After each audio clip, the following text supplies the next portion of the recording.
BDR বিদ্রোহ নিয়ে কেন কালক্ষেপণ করছেন? কেন কালক্ষেপণ করছেন?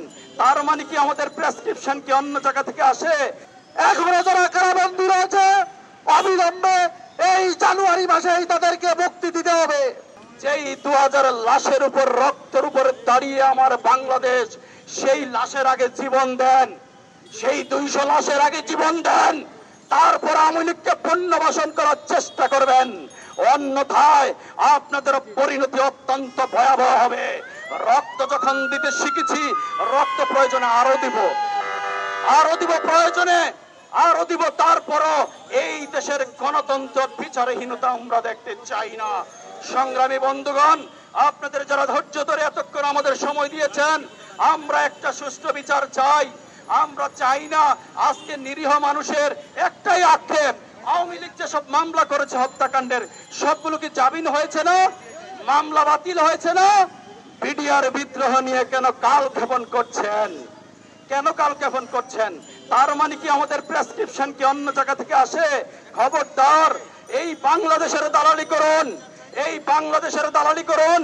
কোন রাষ্ট্রের দালালি এদেশের জনগণ মানবে না, দেখতে চায় না। কোন দেশের দালালি দেখতে চায় না।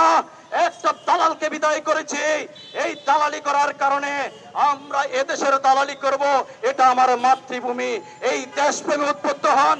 সর্বশেষ কথা হচ্ছে, মানবিক মানুষ যদি না হতে পারে, তখন মানবিক সমাজ, মানবিক রাষ্ট্র প্রতিষ্ঠা সম্ভব নয়। আসুন মানবিক হই, দেশপ্রেমে উদ্বুদ্ধ হয়ে আগামী প্রজন্মের জন্য একটা স্বপ্নের বাংলাদেশ বিনির্মাণ করে।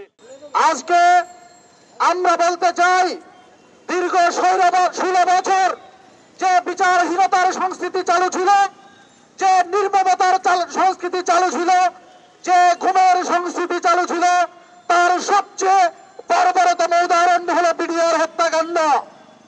পরিকল্পিতভাবে হত্যাকাণ্ড করানো হয়েছিল।